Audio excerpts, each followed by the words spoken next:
Une église qui résonne dans la cité. Ce titre, eh bien, il fait partie, il figure sur le signet de notre fédération d'églises, la Fédération des Églises évangéliques baptistes de France. Voilà donc ce signet qu'on peut avoir, j'en ai encore plusieurs ici pour vous. Et à la suite, d'autres signets qui ont été faits pour d'autres années. Il y avait celui qui disait construire l'église ensemble. Ça, c'est en 2018. On a beaucoup parlé de ça l'année passée. Construire l'église ensemble. Ça fait suite en 2017 à celui qui disait sauver. Nous sommes sauvés pour réconcilier. Pour réconcilier. Et ça fait suite en 2016 à celui qui disait sauver pour servir. Voilà donc les différentes thématiques que notre fédération d'églises a proposées ces dernières années. Et pour cette année, c'est une église qui résonne dans la cité. C'est donc le mot d'ordre qui est proposé pour nous. Et en effet, oui, nous sommes sauvés. Sauvés du péché, sauvés de la mort. Et cela nous propulse tout naturellement à servir notre prochain, sauvés pour servir, puis à être des artisans de réconciliation, selon le texte bien connu de 2 Corinthiens 5. Et nous sommes aussi invités, bien sûr, à construire ensemble l'Église, c'est le mot d'ordre de l'année passée, avec les autres personnes qui sont sauvées, les autres chrétiens. Mais construire l'Église ensemble ne veut pas dire nous replier sur nous-mêmes et vivre en vase clos, parce que nous sommes aussi appelés, et notre frère l'a aussi rappelé, à rayonner de notre foi, à résonner dans la cité. Résonner dans la cité. Jésus, un jour, a lu le prophète Ésaïe, le chapitre 61. Et ensuite, il a solennellement proclamé ces paroles en se les appropriant. Et c'est aussi un verset qui est cité sur ce signet. « L'Esprit du Seigneur est sur moi. Oui, il m'a choisi pour annoncer ou apporter la bonne nouvelle. Pour annoncer, c'est l'année où vous verrez la bonté du Seigneur. » Et ça, c'est un verset qu'on trouve dans l'évangile de Luc, chapitre 4, les versets donc 18 et 19, et qui cite le texte du prophète Ésaïe, 61. En effet, voilà ce qu'était la mission de Jésus sur la terre, de proclamer aux autres la bonne nouvelle et d'annoncer une année où on verra la bonté du Seigneur. Les chrétiens, donc à la suite de Jésus, du Christ, sont aussi invités à faire la même chose, apporter la bonne nouvelle aux pauvres, mais aussi aux riches, aux autochtones, aux étrangers, aux jeunes, aux plus âgés, aux lettrés, aux ignorants, apporter la bonne nouvelle à toutes et à tous, celle du salut en Jésus-Christ. Quant à annoncer une année de grâce de la part du Seigneur, de la part de Dieu, eh bien, c'est montrer clairement la bonté, la générosité, la compassion, l'amour de Dieu. Alors, ce que je viens de vous lire, c'était un extrait du contenu de l'éditorial qui a été mis dans notre bulletin d'église pour février, si vous vous rappelez peut-être quand vous l'avez lu. Donc c'était cela. Aujourd'hui, en ce jour où nous avons l'Assemblée générale de l'église tout à l'heure, cet après-midi, et alors aussi que nous avons entamé depuis quelques mois notre réflexion sur ce qu'on appelle le projet d'église, et que nous avons adopté le 27 janvier dernier, en Assemblée générale extraordinaire, eh bien, les grandes lignes de ce projet, et je vous les rappelle, à savoir être une église fidèle, qui vit et annonce la personne et l'œuvre de Christ au travers de la Bible, être une église fraternelle, qui t'accueille, t'écoute et t'aime tel que tu es, quel que soit ton âge, ton milieu social et ton origine, être une église formatrice, qui t'explique, t'équipe et t'accompagne dans la connaissance de Christ à travers chaque étape de ta vie, et puis être une église qui porte du fruit, en parole et en acte. C'est donc notre projet d'église qui est aussi remis là-bas, en jaune foncé, sur le panneau d'affichage. Eh bien, je vous propose de nous arrêter spécifiquement aujourd'hui sur notre thématique de 2019, être une église qui résonne dans la cité. Mais alors, comment faire? Comment faire pour être une église qui résonne dans la cité? Eh bien, je vous propose de lire un texte ensemble dans l'épître de Paul aux Philippiens, aux chrétiens de Philippe, chapitre 2, les versets 12 à 16. Donc, Philippiens 2, versets 12 à 16. L'apôtre Paul qui dit « Ainsi, mes bien-aimés, vous qui avez toujours obéi, non seulement quand j'étais présent, mais bien plus encore maintenant que je suis absent, mettez en œuvre votre salut avec crainte et profond respect. En effet, c'est Dieu qui produit en nous le vouloir et le faire, pour son projet bienveillant. Faites tout sans murmure, ni contestation, afin d'être irréprochables et purs, des enfants de Dieu sans défaut, au milieu d'une génération perverse et corrompue. C'est comme des flambeaux dans le monde que vous brillez parmi eux, en portant la parole de vie. Je pourrais alors être fier, le jour de Christ, de n'avoir pas couru ni travaillé pour rien. Je propose de prier. Seigneur, ta parole est la vérité, ta parole est vie. Donne-nous, Seigneur, de la comprendre aujourd'hui, de la saisir pour nous-mêmes, Seigneur, et aussi de pouvoir vivre de ta parole. Ô Seigneur, parle, nous voulons être à ton écoute. Amen.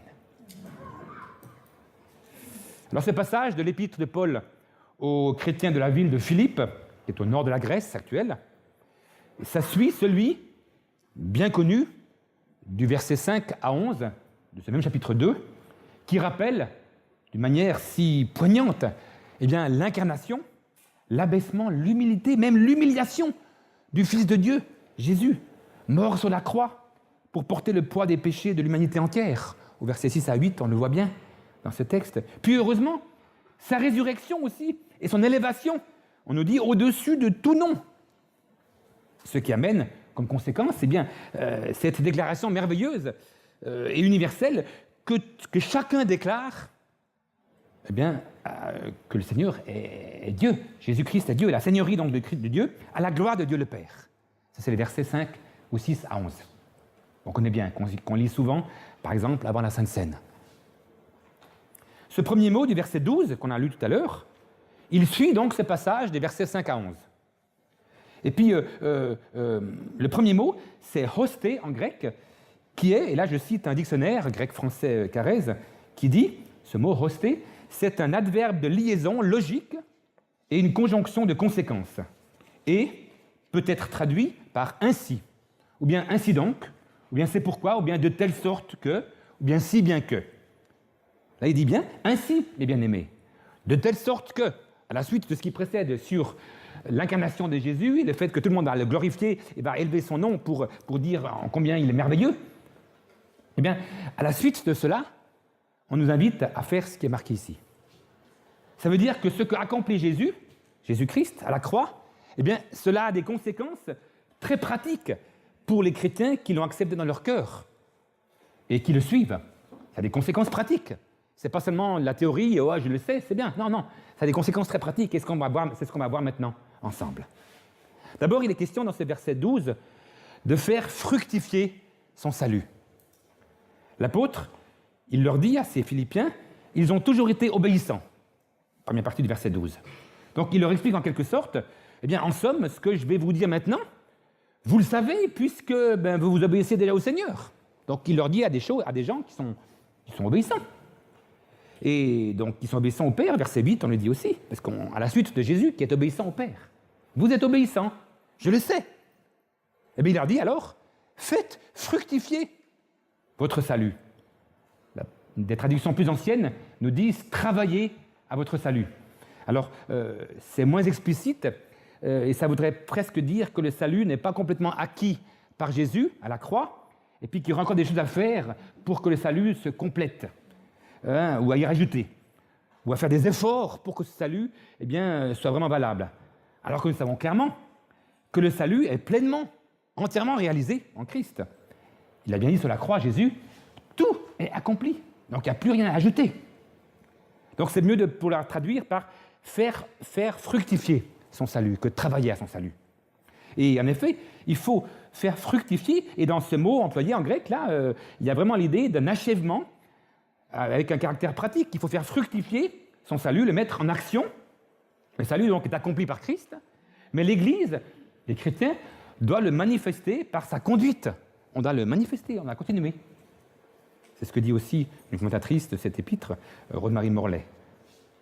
Faire fructifier son salut, eh bien, ça fait penser à quoi ça? Ça fait penser au 4e point de notre projet d'église. Une église qui porte du fruit, en parole et en acte. Faire fructifier son salut, porter du fruit. Et ça, c'est une manière de raisonner dans la cité. C'est une manière de raisonner dans la cité. Parce que les fruits, eh bien, on les aperçoit, on les voit. Et donc, ils parlent, ces fruits. On pourrait dire, ils se laissent entendre, ils vibrent dans le voisinage, dans le quartier, dans le village, dans la ville, dans l'entreprise, dans le lycée, dans la fac, dans la famille, parmi les connaissances et les amis. Cela fait, on peut l'entendre, ça résonne. Mais porter du fruit, c'est quoi? C'est quoi porter du fruit? Eh bien, c'est par exemple parler avec gentillesse et bienveillance avec ses interlocuteurs. C'est aider telle personne qui a de la peine à traverser la rue, à le faire. Et récemment, une personne m'a dit, tout récemment, dimanche passé, une personne m'a dit, chrétienne, qu'elle a regretté, combien elle a regretté, après avoir vu une personne âgée avoir de la peine à monter les escaliers dans le métro à Paris, de ne pas lui avoir aidé à monter les escaliers. Après, cette personne était tellement pressée pour aller à une réunion qu'elle n'a pas voulu perdre du temps à aider cette personne à monter les escaliers. Et après, elle a regretté. Après, elle est revenue en arrière, mais la personne n'était plus là. Pour dire que voilà, ça peut être ça aussi, porter du fruit. Donc, avoir un bon témoignage envers les personnes en difficulté. C'est rendre service aussi à une personne dans le besoin. Porter du fruit.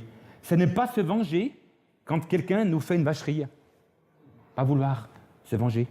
C'est donner à manger à celui, à celle qui a faim. Par exemple, dans la rue, en lui achetant un sandwich. On va avec elle, cette personne, on va lui acheter un sandwich. C'est rendre visite à telle personne qui est seule, ou qui est malade, ou qui est âgée, ou qui est incarcérée. C'est accueillir telle personne, celles et ceux, en particulier les réfugiés, qui souvent n'ont rien. Il y a des gens qui viennent avec rien du tout. C'est proposer ses services et ses compétences à la mairie ou à une association d'aide aux personnes. C'est aussi ça, porter du fruit. C'est conduire quelqu'un chez le médecin ou bien pour faire ses courses. Ça, c'est aussi porter du fruit. C'est ça donc, porter du fruit en parole et en acte. C'est ça, fructifier, faire fructifier son salut. Et l'apôtre Paul dit même comment le faire. La manière, il compte.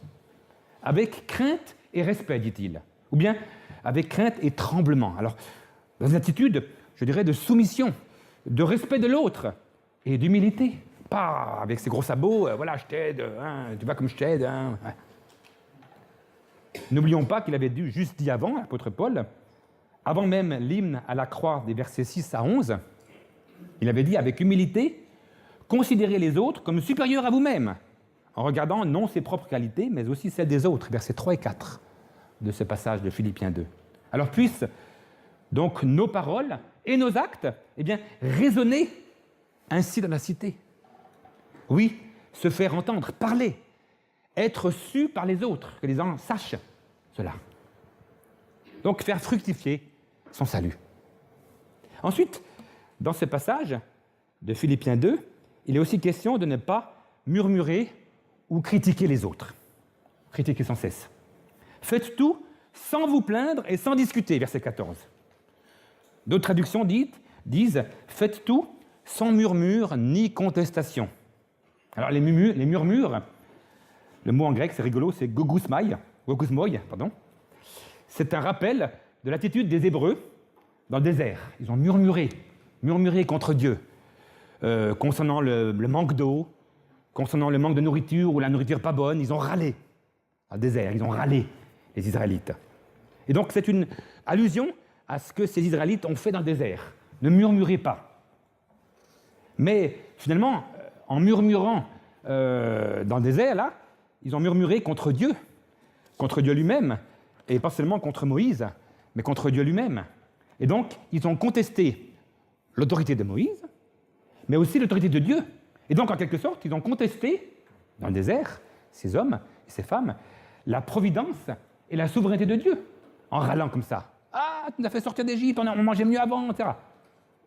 Et le deuxième mot employé ici dans le verbe, dans le verset 14 de Philippiens 2, c'est dialogismoi, qui veut dire ne pas discutailler, ne pas contester, ne pas toujours aller contre les autres. Donc Paul ici dénonce les relations interpersonnelles entre les Philippiens, leur manque d'amour, leur manque de soumission réciproque qui représente une offense à Dieu. Il dit, ne faites pas ça. Ce verset est donc un avertissement pour le chrétien, la chrétienne, parce que être en Christ, c'est vivre en permanence en communion avec lui, c'est donc agir et parler en conséquence. Chapitre 4, versets 8 à 10, Éphésiens 4, 25 à 31, on parle de la vie chrétienne, Éphésiens 5, 8 à 21, Colossiens 3, versets 5 à 17, qui parle de cette vie nouvelle. Une vie nouvelle en Christ, il y a des conséquences pratiques. Alors à chacun d'être vigilant et de savoir que tout acte et toute parole, ça nous engage. Ça nous engage. Alors certes, dire ne pas murmurer ni critiquer sans cesse, ça ne veut pas dire qu'on ne peut pas dire notre opinion sur tel ou tel sujet sur lequel on n'est pas d'accord. Ça ne veut pas dire ça. On peut des fois dire qu'on n'est pas d'accord sur ceci ou cela. Ce n'est pas ça que ça veut dire quand on dit ne pas murmurer ni critiquer sans cesse. Mais ce dont il est question ici, c'est une attitude, une habitude même, de toujours murmurer, rouspéter, râler, contester, critiquer et juger telle chose, juger telle personne. Une sorte d'opposition systématique. Vous connaissez les Schtroumpfs, peut-être? Il y a le Schtroumpf grognon, parmi les Schtroumpfs. Lui, il râle toujours. J'aime pas la soupe, j'aime pas ceci, j'aime pas cela. Toujours, il est toujours en train de râler. Il conteste toujours. Voilà. Je pense que ça veut dire ça. Ne pas être comme le Schtroumpf grognon. Ne pas toujours contester, rouspéter, râler. C'est en tout cas une attitude que Paul dénonce comme incompatible au sein de l'Église.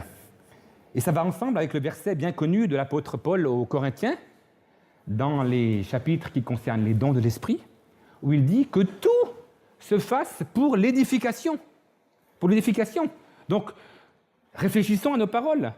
Est-ce que ces paroles, elles édifient et encouragent, ou bien est-ce qu'elles démolissent et abaissent?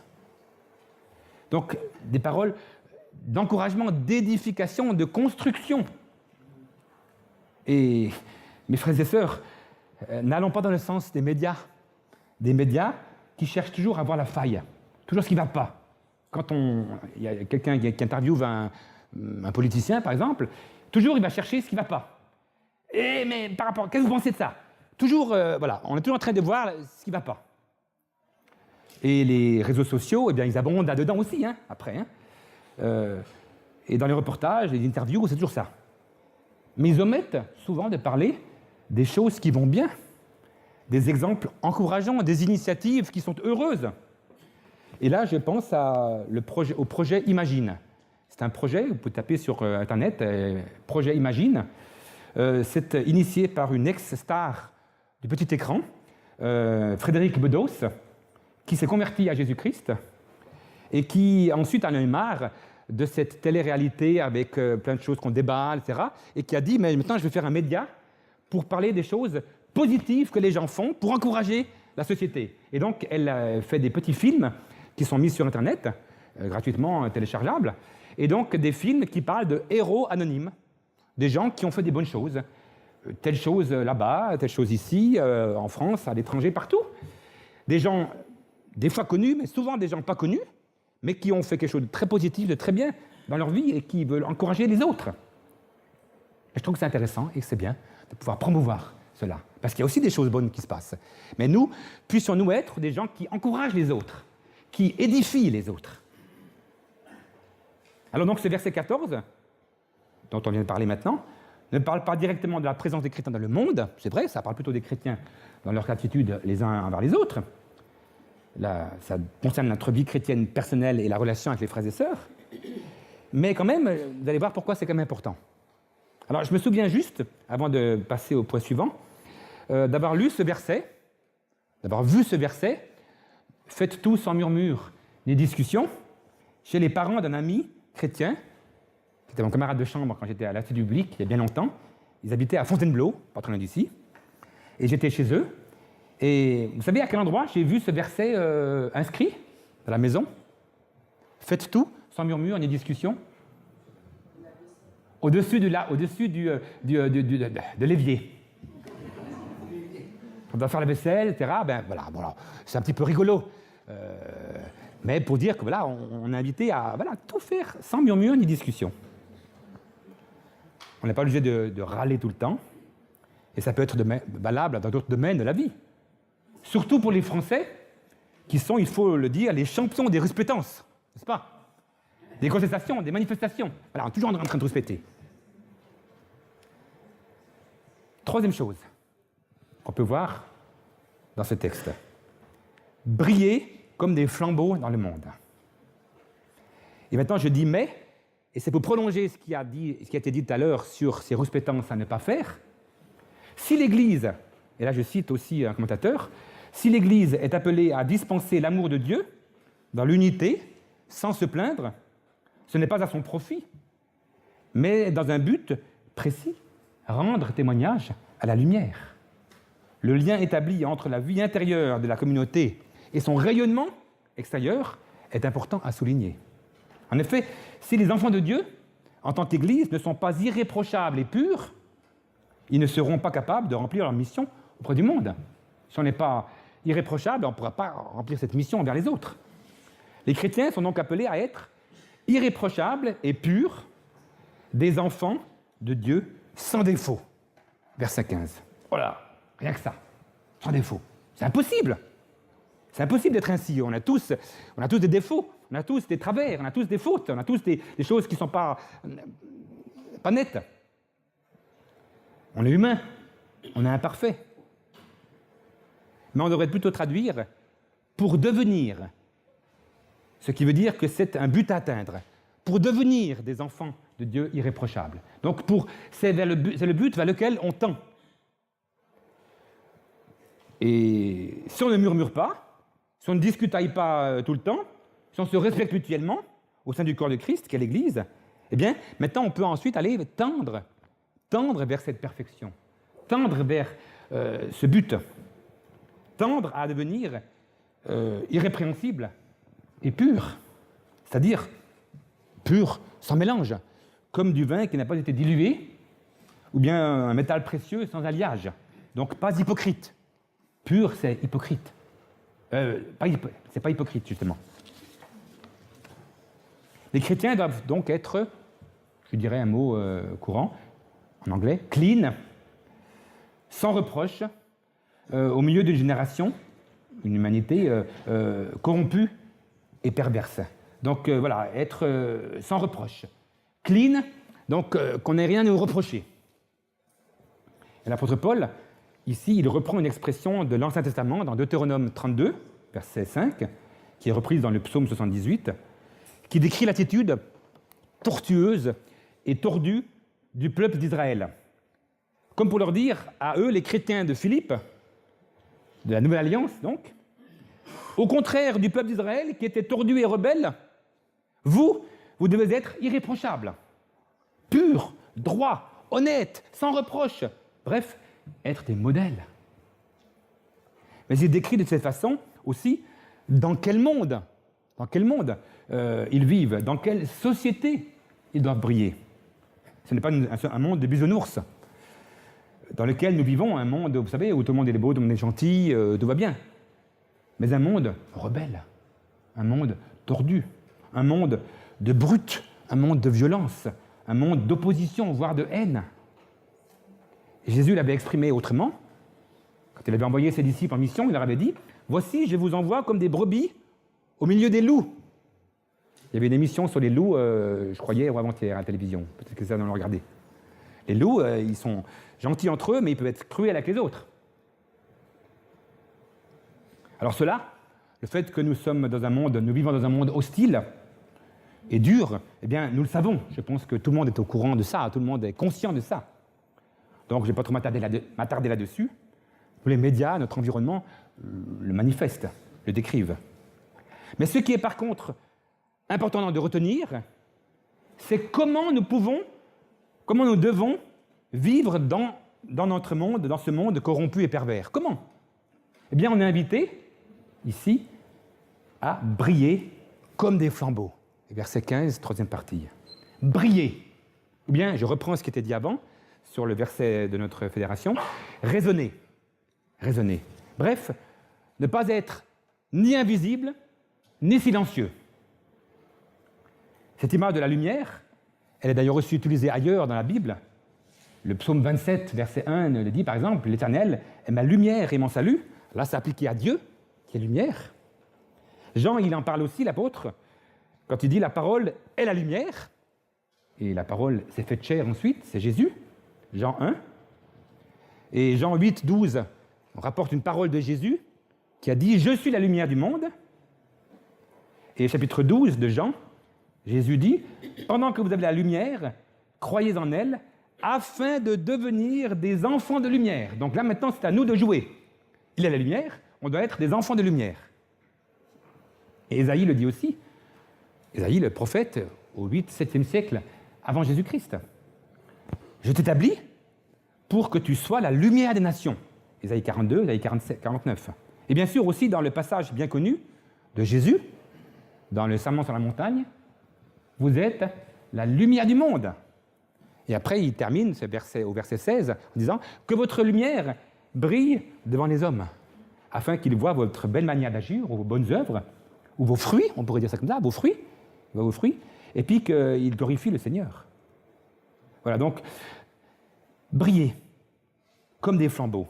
Et le verbe briller, phaino en grec, ça veut dire briller, se montrer, se donner à voir. C'est vraiment, voilà. Et le mot flambeau, ici, en grec, est traduit des fois par astre, mais est traduit aussi ailleurs, dans Apocalypse 21, tout à la fin de la Bible, par éclat. L'éclat.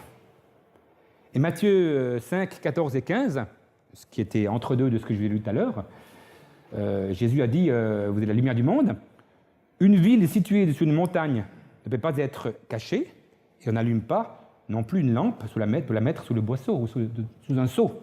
Mais on la met sur son support et elle éclaire tous ceux qui sont dans la maison.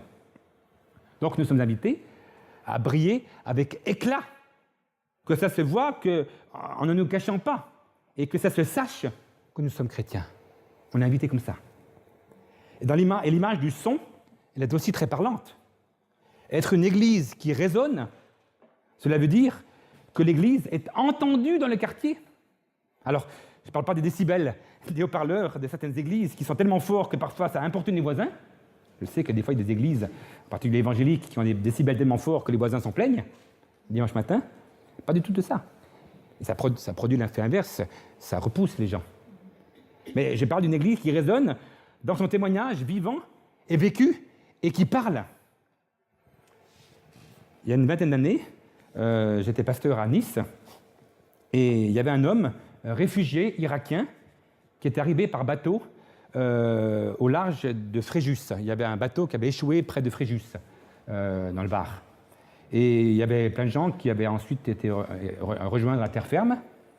Et parmi ceux-là, il y avait 2 personnes qui avaient été jusqu'à Nice et qui avaient trouvé un squat, un appartement vide, pas loin de la gare et pas loin de l'église baptiste où j'étais pasteur. Et une fois, il y a eu un incendie dans le squat, quand ces 2 hommes y étaient. Et un des 2 hommes, il a vu un homme en blanc, dans une vision, qui lui a dit de s'enfuir, de partir de l'appartement et d'aller dans la rue. Et c'est ce qu'il a fait. Il a suivi cet homme en blanc de la vision et il a pu échapper à l'incendie avec son camarade. Un camarade qui était d'ailleurs, je crois, d'origine kurde, lui. Et ensuite, cet homme, il a su que l'homme en blanc, eh bien, c'était le Christ, c'était Jésus. Et il a demandé à des gens dans la rue, où est-ce que je peux trouver cet homme en blanc, Jésus? Et puis des gens dans la rue lui ont dit, ah, allez là-bas, à la rue Bernier, la numéro 13, c'est là où il y avait l'église, il y a des gens, il y a des chrétiens là-bas. Et notre église était assez connue à l'époque, là-bas, parce qu'elle faisait beaucoup d'actions sociales dans le quartier. Elle donnait de la nourriture, elle faisait des soupes populaires tous les samedis soirs pour une centaine de personnes. Elle donnait des colis alimentaires régulièrement les lundis matins Et ensuite, on avait un vestiaire le mardi matin, etc. Et donc, c'était un lundi, c'est passé.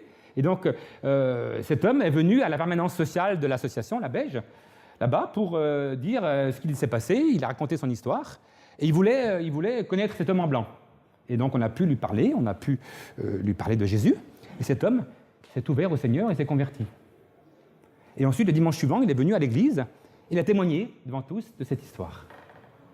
Cet homme voulait ensuite partir direction Calais pour aller en Angleterre. Après, ils sont repartis. On ne sait pas ce qu'ils sont devenus. Mais en tout cas, cet homme avait découvert le Seigneur. Et je vous dis ça parce que l'Église, quelque part, de par ses actions, elle résonnait dans la cité. Elle était visible. On savait qu'il y avait des chrétiens là-bas qui faisaient quelque chose de bien. Et c'est comme ça que ces actes ont parlé et qui ont permis que la personne vienne, etc. Alors, conclusion. Vous avez peut-être remarqué que j'ai volontairement omis de vous parler du verset 13. Ceux qui ont bien suivi le texte, le verset 13, je n'en ai pas parlé, au milieu là. Et ce verset 13 dit ceci. « Car c'est Dieu qui opère en vous le vouloir et le faire, selon son dessein bienveillant. » D'ailleurs, c'était cité par notre frère Abel tout à l'heure à la prière. Alors ce verset, il signifie quoi? Eh bien, il veut dire que toute la mission que nous sommes invités à remplir pour être une église qui résonne dans la cité, eh bien, cette mission, elle n'est possible que grâce à Dieu lui-même, auquel nous nous soumettons, parce que c'est lui qui nous donne la volonté, donc le vouloir, et la capacité, donc le faire, la possibilité donc d'accomplir les œuvres que nous faisons. Donc c'est lui qui donne cette capacité en nous et ce vouloir de faire des œuvres, de produire des fruits. C'est lui qui donne, littéralement, on pourrait dire, l'énergie, parce que le mot grec, c'est énergei, qui a donné énergie en français, qui donne l'énergie, qui nous propulse à faire cela. Il est même précisé que c'est selon son dessein bienveillant, ou bien selon son bon plaisir. Le mot grec ici, c'est l'équivalent d'un mot hébreu qui se réfère à la volonté de Dieu, qui manifeste son bon plaisir en choisissant et en bénissant son peuple. Il a choisi, volontairement, le peuple d'Israël pour être son peuple. Luc 2, verset 14, nous dit aussi « Gloire à Dieu dans les lieux très hauts, et paix sur la terre parmi les hommes qu'il agrée, ou selon son dessein bienveillant. » Ça signifie que tous ces efforts de bon témoignage, de rayonnement dans le monde par les chrétiens, ne sont possibles que grâce à Dieu. Eh bien, lui, il équipe les chrétiens, il produit en effet en eux le désir de rayonner, de raisonner. Et ça empêche ainsi les chrétiens que nous sommes de nous énorgueillir de quoi que ce soit dans les actions que nous entreprenons, et c'est tant mieux, sinon on pourrait dire « Ah, c'est grâce à moi ». Juste avant de conclure, notons encore cette parole très importante et même capitale du début du verset 16, dans ce chapitre 2, toujours de Philippiens, qui dit « Nous sommes donc des gens qui sommes comme des flambeaux, en portant la parole de vie. » Briller comme des flambeaux dans le monde, eh bien, c'est porter la parole de vie. Mais c'est génial, ça! Porter la parole de vie! Mes frères et sœurs, comment est-ce qu'on peut encore alors hésiter à désirer, vouloir briller et résonner dans le monde, quand nous savons que le message que nous partageons ainsi, n'est ni plus ni moins que la parole de vie. Et je dirais même plus, la parole avec un P majuscule et de la vie avec un V majuscule. La parole qui donne la vie. On est invité à porter cette parole, à la faire résonner. Mais c'est génial, ça. On a un message formidable à partager. Alors oui, l'Église est appelée à porter la parole de vie, à rayonner et résonner dans la cité, c'est-à-dire à faire briller la lumière et faire entendre la voix de Dieu, à porter et remplir la société qui nous entoure de la beauté et de l'harmonie du Seigneur. Oui, à faire éclater et vibrer sa grâce, sa bonté, sa générosité, son pardon, sa compassion, son amour. Et je vais vous citer la fin de l'éditorial de février que j'ai écrit dans le bulletin, en disant ceci. « Notre monde est souvent rempli de fausses notes, de dissonances, voire même de cacophonies complètes. L'Église évangélique baptiste de l'Orléanais, à Saint-Jean-de-la-Ruelle, ira-t-elle jouer et résonner de la belle musique, polyphonique, harmonieuse qui émane du divin compositeur et chef d'orchestre? Question que je nous laisse à tous. Amen.